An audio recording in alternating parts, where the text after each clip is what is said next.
The Veryovkina Cave tragedy. Imagine an abyss so deep that sunlight never reaches it. A descent where every foot means less warmth, less oxygen, and more silence. That place is real. The Veryovkina Cave in Georgia, recognized as the deepest cave on Earth. In 2020, an ordinary man named Sergei Kozeev decided to face it alone. Driven by obsession, courage, or perhaps recklessness, he went down searching for something even he might not have understood. Days later, his body was discovered more than 3,600 feet below the surface. Today, we'll retrace his final journey and try to answer what really killed Sergei Kozeev. The image is hypnotic, a vertical shaft that seems endless, dripping walls, cold spray hitting the helmet, air growing heavier and wetter with each step. Time dissolves, and darkness feels like a physical presence. Veryovkina is less a place and more a state of being, the frontier where human limits are tested. What happened? The Veryovkina Cave is located in the mountainous region of Abkhazia, in the western Caucasus. With a depth of over 7,200 feet, 2,200 meters, it is the deepest known cave in the world. Only elite professional teams, such as Russia's Veryovkina Club, have managed to explore it, and even they require days of descent, tons of equipment, and near-military logistics. But for Sergei Kozeev, a 37-year-old father from Sochi and an amateur adventurer, Veryovkina was not just a technical challenge. It became an obsession. After hearing stories, studying photos, and poring over maps, he convinced himself he had to face it. Alone.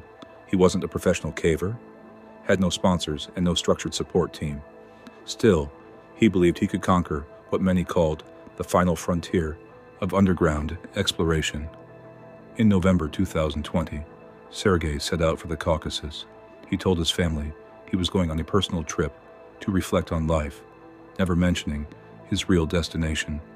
After hiking steep slopes and crossing damp forests, he reached the gaping mouth of Veryovkina.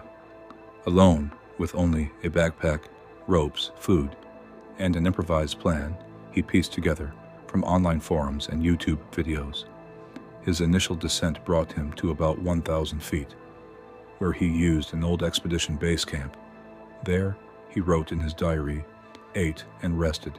Over the next days, he went deeper, tackling narrow shafts, vertical drops, and flooded galleries. The deeper he went, the colder it became. Silence was broken only by dripping water and his own breath. On November 3rd, he made his final journal entry. After that, silence became permanent.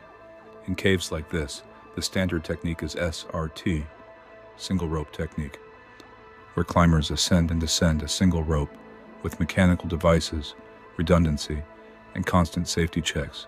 In the team, it's slow but safe. Alone, every maneuver triples the risk. If something fails, there's no second rope, no backup, no partner to help. At a depth of over 3,000 feet, mistakes and accidents mean the same thing: death. Human impact. Sergei's death sent shockwaves not only through his family, but also the caving community. Experts called his attempt reckless, almost suicidal. Veryovkina is no place for a lone man, said a member of the Perovo team. The cave demands group logistics, relay shifts, medical support, and continuous communication. To attempt it solo is to gamble against odds that almost always win. For Sergei's wife and children, the truth was devastating. He had left them in uncertainty, hiding his intentions, and they were left grieving without answers. His body was discovered days later in harsh conditions. After one of the most complex recovery efforts ever attempted in caving, the tragedy sparked broader debates. How far does human obsession with the unknown go? At what point does the search for meaning justify extreme risks? Sergei wasn't just a victim of the cave, he was also a victim of his own need to conquer the impossible. In extreme expeditions, what kills isn't just the environment. It's silence. The silence that erases time, prevents cries for help, and magnifies isolation. In Veryovkina, the psychological weight is part of the danger. Without a partner to check knots, without another hand to stabilize ropes, confidence turns into blindness, and courage into a miscalculated risk. Mechanism of death evidence found near the body suggests Sergei was overcome by advanced hypothermia, Veryovkina's deeper passages average 37 to 41 degrees Fahrenheit. Without the proper thermal clothing, already exhausted and dehydrated, his body would have lost heat quickly. It's believed he tried to cross a flooded passage, where icy water drained his energy in minutes. Exhaustion, combined with lack of oxygen, likely caused loss of coordination, confusion, and possibly unconsciousness. His body was discovered collapsed near a shallow pool, raising the possibility of a minor head injury that accelerated the end. The fatal equation was simple: intense cold, total isolation, and no support. Alone, even a small mistake became irreversible. Caves add extra hazards. Constant dripping spray, called spray freezer, soaks clothing for hours, stripping away insulation. High humidity prevents thermal layers from working properly. Narrow shafts funnel cold winds, accelerating heat loss. In this math, heat lost is always greater than heat generated, until collapse is inevitable. Injuries and hypothermia.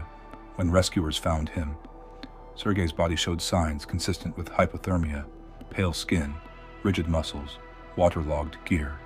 His headlamp still faintly glowed against the rock walls, a haunting reminder of his final effort. His notes showed determination, but also exhaustion. What is hypothermia? Hypothermia happens when the body's core temperature drops below 95 degrees Fahrenheit. In caves like Veryovkina, heat loss is accelerated by air convection, cold, drafts, conduction, wet rock, and immersion or spraying by cold water. Stages of hypothermia: mild, 95 to 90 degrees Fahrenheit. Violent shivering, cold skin, rapid heartbeat, impaired judgment, sometimes brief euphoria. Moderate, 90 to 82 degrees Fahrenheit. Shivering stops, slurred speech, stumbling gait, blurred vision, confusion, overwhelming drowsiness, falling blood pressure. Severe, below 82 degrees Fahrenheit. Dangerously slow heartbeat, irregular rhythms, including risk of ventricular fibrillation, sluggish pupils, unconsciousness, shallow breathing, eventual collapse. How the body fights back: peripheral vasoconstriction. Blood flow is cut off to hands and feet to preserve the brain, heart, and lungs, but this also stiffens muscles and reduces dexterity, making rope handling and gear manipulation almost impossible. Shivering, the body's emergency furnace. Once it stops, reserves are gone. Slowed metabolism, the body shifts into energy-saving mode, but at the cost of clear thinking and strength. Paradoxical effects. In extreme hypothermia, victims may feel a false sense of warmth and undress, paradoxical undressing, or crawl into crevices as if seeking shelter, terminal burrowing. Applied to Sergei's case, wet, exhausted, and alone, he likely entered moderate hypothermia, confused thinking, slowed movements, poor decisions, before slipping into the severe stage. Any attempt to cross frigid water would have triggered cold shock, rapid hyperventilation, water aspiration, and a sudden drop in core temperature. Minutes later, arrhythmias and unconsciousness sealed his fate. In water around 40 to 50 degrees Fahrenheit, useful muscle coordination may last no more than 10 to 15 minutes. And in caves, leaving the water doesn't mean safety. Soaked clothes, wind tunnels, and no external heat mean the clock keeps ticking against survival. The recovery, bringing Sergei back to the surface, became one of the most difficult rescues in caving history. Over the course of about 2 weeks, more than 100 specialists worked in shifts, maneuvering his body up narrow shafts, vertical drops, and flooded passages. Each stage meant complex rope systems, mechanical advantage hauling, and the constant danger of rock falls. In some places, the stretcher had to be disassembled and rebuilt to fit through constricted meanders.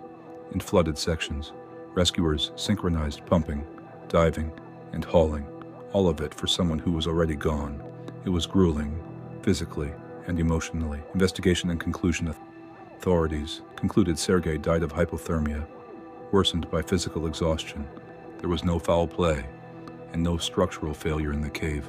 What killed him was personal negligence, going down alone, underprepared, into a place that demands collective effort and maximum redundancy. Veryovkina's reputation as one of the most extreme places on Earth was reinforced. Even seasoned teams treated it as a line between science and suicide. For Sergei, it wasn't just a destination, it was the last page in his search for meaning. The lessons are simple but often ignored. Never go alone in vertical caves. Follow the rule of 3.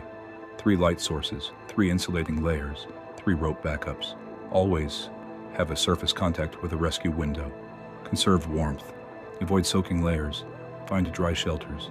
Reheat before attempting wet passages.